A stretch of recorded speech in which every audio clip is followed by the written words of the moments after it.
1923 నుంచి 2019 వరకు అంటే వైఎస్ఆర్సీపీ ప్రభుత్వం వచ్చేదాకా మన రాష్ట్రంలో ఎన్ని గవర్నమెంట్ మెడికల్ కాలేజీలు ఉన్నాయో తెలుసా? 12 అన్ని కలిపి. మా ప్రభుత్వం రాక మునుపు 2019 నాటికే చంద్రబాబు నాయుడు అప్పటికే 3 సార్లు ముఖ్యమంత్రి, 4 ఏళ్ళు ముఖ్యమంత్రిగా పరిపాలన చేశాడు. అప్పటికే కనీసం ఒక్క గవర్నమెంట్ మెడికల్ కాలేజ్ అయినా తీసుకొచ్చాడు, ఒక్క గవర్నమెంట్ మెడికల్ కాలేజ్ అయినా కట్టాడు? ఆలోచన చేయమని అడుగుతా ఉన్నా, కనీసం ఆలోచన అయినా చేశాడని అడుగుతా ఉన్నా. అదే మా ప్రభుత్వం 2019లో మా ప్రభుత్వం వచ్చి కేవలం 5 సంవత్సరాల అతి కొద్ది కాలంలోనే మా ప్రభుత్వ హయాంలో ప్రతి జిల్లాకు ఓ గవర్నమెంట్ కాలేజీని తీసుకురావాలని, ఒక టీచింగ్ హాస్పిటల్ తీసుకుని రావాలని, మెడికల్ కాలేజ్ ను అక్కడ పెట్టాలని, ప్రతి జిల్లాలోనూ కూడా ఒక గవర్నమెంట్ మెడికల్ కాలేజ్ అక్కడ ఉండాలి అని. ఎప్పుడైతే గవర్నమెంట్ మెడికల్ కాలేజ్ ఎప్పుడైతే ఆ జిల్లాలో వస్తుందో అప్పుడు ఆ గవర్నమెంట్ మెడికల్ కాలేజ్ తో పాటు టీచింగ్, ఉచితంగా వైద్యం పేదలకు అందుతుంది. ఒక హబ్ గా యాక్ట్ అయ్యి పిహెచ్సిలు, ఏరియా హాస్పిటల్స్, పిహెచ్సిలు, విలేజ్ క్లినిక్స్ అన్ని కూడా అనుసంధానమై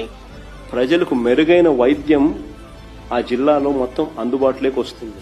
నేను అడుగుతా ఉన్నా, దిస్ ఇస్ కాల్డ్ విజన్. ప్రజలకు ఏది అవసరమో, ఏది ఇంపార్టెంటో, ఏది ఖచ్చితంగా చెయ్యాలి అనే దానికి ఒక విజన్.